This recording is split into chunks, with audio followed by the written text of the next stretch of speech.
Mercato, Manchester United a proposé 100 millions d'euros pour un remplaçant du Barça. Arsenal, Chelsea, Liverpool, Manchester City, Manchester United, Tottenham, West Ham United. Mercato, Manchester United a proposé 100 millions d'euros pour un remplaçant du Barça, publié le 26 septembre 2024 à 8h52, mis à jour le 26 septembre 2024 à 10h58 par Camille Fishback. Mercato, Manchester United a proposé 100 millions d'euros pour un remplaçant du Barça, Crédit Photo, Icône Sport. Les dirigeants de Manchester United étaient disposés à casser sensiblement leur tirelire pour un bid du club catalan. Désireux de repartir d'une feuille blanche au terme d'une difficile saison 2023 à 2024, les Red Devils n'ont pas fait les choses à moitié à l'intersaison. Le club basé à Old Trafford a ainsi déboursé 62 millions d'euros pour le défenseur central français Lenny Yoro, 50 millions d'euros pour le milieu de terrain uruguayen Manuel Ugarte ou encore 45 millions d'euros pour l'international néerlandais Matthijs de Ligt. Mais Manchester United avait l'intention de lâcher un montant encore plus conséquent pour un boulet du FC Barcelone. Un seul match en 2024-2025 selon les informations dévoilées par le site The Athletic. Les Mancuniens ont transmis une offre de 83,5 millions de livres au Blaugrana pour Ansu Fati, soit 100 millions d'euros. Une énorme proposition qui n'aura néanmoins pas fait pencher la balance, le jeune ailier espagnol décidant finalement de rejoindre en prêt les Anglais de Brighton and Hove Albion lors de la saison 2023 à 2024. Des sigules avec lesquelles le natif de Bissau marquait 4 buts en 27 matchs toutes compétitions confondues. Bien que de retour dans l'effectif du Barça, le milieu offensif de 21 ans entre pour leur pas dans les plans de l'entraîneur allemand Hansi Flick. Jamais apparu en Liga, Ansu Fati s'est contenté d'une maigre entrée en jeu contre l'AS Monaco, 1-2, à l'occasion de la première journée de la Ligue des Champions. FC Barcelone, Lamine Yamal blessé après Retafe, bien qu'il a joué 90 minutes lors de FC Barcelone, Retafe, Lamine Yamal a été victime d'une alerte physique après le match mercredi. Mercredi soir, le FC Barcelone a signé son 7e succès en cette journée de Liga en venant à bout de Retafe, 1-0, à Montjuïc grâce à un but de l'inévitable Robert Lewandowski. Mais Hansi Flick, qui perd quasiment un gros joueur par match actuellement, peut trembler pour son crack Lamine Yamal. Et si l'ailier de 17 ans a pu jouer l'intégralité du match mercredi soir, il n'est pas certain qu'on le revoie titulaire samedi soir à Osasuna. En effet, selon la Cadena Copé, Lamine Yamal a quitté le stade olympique en boitant bas, souffrant d'un coup à la cheville. Vigilance accrue pour Lamine Yamal. La radio catalane se veut rassurante et ne parle que d'un coup sans gravité.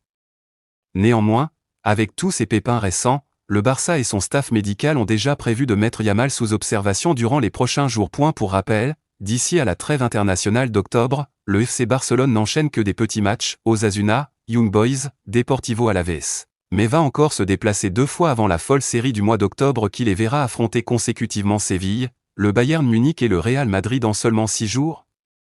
Barça, une énorme bonne nouvelle tombe déjà pour Chesney. Avec le recrutement quasi acté de Chesney, le FC Barcelone remplace Ter Stegen sur le papier, mais qu'en est-il de son inscription en Ligue des Champions ? Le FC Barcelone a fait preuve de prudence en soumettant sa liste de joueurs pour la Ligue des Champions 2024 à 2025. En ce qui concerne les gardiens, le club a inscrit 4 noms, Marc-André Ter Stegen, Inaki Peña, Ander Astralaga et Diego Kochen. Toutefois, seuls Ter Stegen et Peña figurent sur la liste A, tandis qu'Astralaga et Kochen, tous deux issus de la réserve, sont sur la liste B. Cette précaution permet au club catalan d'ajouter un gardien supplémentaire, comme Wojciech Szczesny, si besoin. Conformément à l'article 31.14 du règlement de l'UEFA, un club peut remplacer temporairement un gardien blessé pour une durée de plus de 30 jours, à tout moment de la saison. Cela pourrait s'avérer nécessaire suite à l'opération récente de Ter Stegen pour une rupture du tendon rotulien du genou droit, une blessure qui pourrait l'écarter des terrains pour environ 8 mois. Un titulaire en force débarque. Szczesny, avec son expérience en Ligue des Champions acquise notamment avec Arsenal, la Roma et la Juventus, où il a disputé 75 matchs, serait un renfort de taille pour Barcelone. Si le club catalan décide de le recruter, il pourra être inscrit dans la compétition européenne. Selon les règles de l'UEFA, lorsque Ter Stegen sera rétabli, il pourra reprendre sa place en informant l'institution 24 heures avant le prochain match. En attendant, le Barça a donc pris les devants pour ne pas se retrouver dépourvu en cas de blessure prolongée, renforçant ainsi ses options dans une saison où chaque détail compte pour briller en Europe. C'est confirmé. Iker Rodriguez remplace Ter Stegen. Le FC Barcelone a opté pour Iker Rodriguez afin de remplacer Ter Stegen dans l'équipe première. Le FC Barcelone a battu Retafe lors de la 7e journée de la Liga, mais cette victoire ne doit pas faire oublier que le club cherche un remplaçant pour Ter Stegen. Malgré la confiance affichée par Flick envers Iñaki Peña, la possibilité de recruter Szczęsny semble se confirmer. En attendant, Aaron Jakubišvili a été retenu comme troisième gardien pour affronter Retafe. Aujourd'hui, l'entraîneur allemand a également convoqué Iker Rodriguez, un jeune gardien de 16 ans, pour la séance de jeudi, puisque Jakubišvili a rejoint le Barça Athletic en vue du match de ce vendredi contre Tarazona. Iker Rodriguez, un gardien de la Juvenil B internationale espagnole des moins de 17 ans, Rodriguez est le portier du Barça Juvenil B. La saison de la Liga Nacional a démarré le week-end dernier et l'équipe juvénile a réalisé ses premiers pas avec une victoire contre Amposta, 2-1, avec Gérard Sala en titulaire. La saison précédente, Iker faisait partie du cadet A, encadré par Arnaud Blanco et Cesc Bosch, qui a fini par être couronné champion de la division d'honneur. Il est considéré comme l'un des gardiens les plus prometteurs de l'équipe et profitera de ses entraînements pour enrichir son expérience. L'impressionnant Barça de Flick vise un record. Après 7 succès consécutifs, le FC Barcelone sous la direction de Hansi Flick a égalé le record de victoire d'Ernesto Valverde et vise un nouveau record point dans les divers championnats, que ce soit en Première Ligue, Ligue 1 ou Serie A, où les équipes ont disputé au moins 5 rencontres, aucune n'a réussi à maintenir un parcours parfait, à l'exception du FC Barcelone. En effet, le Barça a remporté tous ses matchs jusqu'à présent, avec 7 victoires en autant de rencontres, totalisant ainsi 21 points.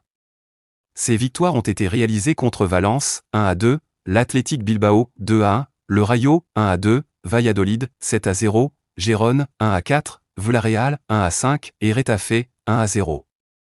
Cela permet au Barça, dirigé par Hansi Flick, d'égaler le record d'Ernesto Valverde de la saison 2017-18, ayant dépassé celui de Pep Guardiola qui était de 7 victoires consécutives, 2009-10. Maintenant, les hommes de Flick se fixent un nouvel objectif. Le record Tata Martino dans le viseur. Les Blaugrana envisagent maintenant de prolonger leur série. En cas de victoire contre Osasuna le week-end prochain, ils pourraient égaler le meilleur départ en championnat de l'histoire du Barça, un record détenu par Tata Martino lors de la saison 2013-14. L'Argentin avait réussi à gagner lors des 8 premiers matchs, mais c'est Osasuna, leur prochain adversaire, qui avait mis fin à cette série lors du 9e match avec un match nul.